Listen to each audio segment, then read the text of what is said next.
Passive voice structures, formal versus informal usage. Most ESL textbooks, when addressing the passive voice, typically explain only one conventional structure for forming passive sentences. However, there are actually two distinct structures used to build sentences in the passive voice. For example, formal structure, Amy was fired. Informal structure, Amy got fired.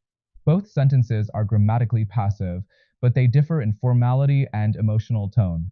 The phrase Amy was fired represents the conventional or traditional passive voice and is considered formal. In contrast, Amy got fired is a less formal structure and is often used in casual, everyday conversations. Which structure should you use? The choice between these structures depends not only on the level of formality required by the situation, but also on the emotional context.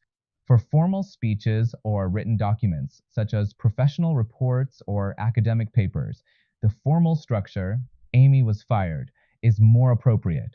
Conversely, in casual conversations with friends or family, the informal structure, Amy got fired, is acceptable and often preferred.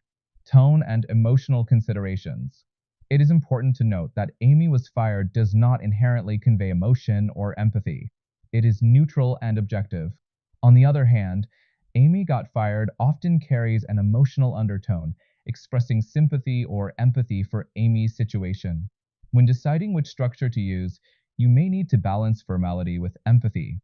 For instance, if you're discussing Amy's job loss in a context where expressing understanding or support is important, the informal structure, Amy got fired, may be more effective even in a relatively formal setting. Conclusion. Both structures are valid, and the decision of which to use should consider the circumstances, the intended audience, and the desired tone. If the goal is to convey empathy or emotion, Amy got fired might be the better choice, even if it sacrifices formality to some degree. On the other hand, if formality is a priority, Amy was fired is the appropriate option. By carefully considering these factors, you can choose the structure that best suits your communication needs.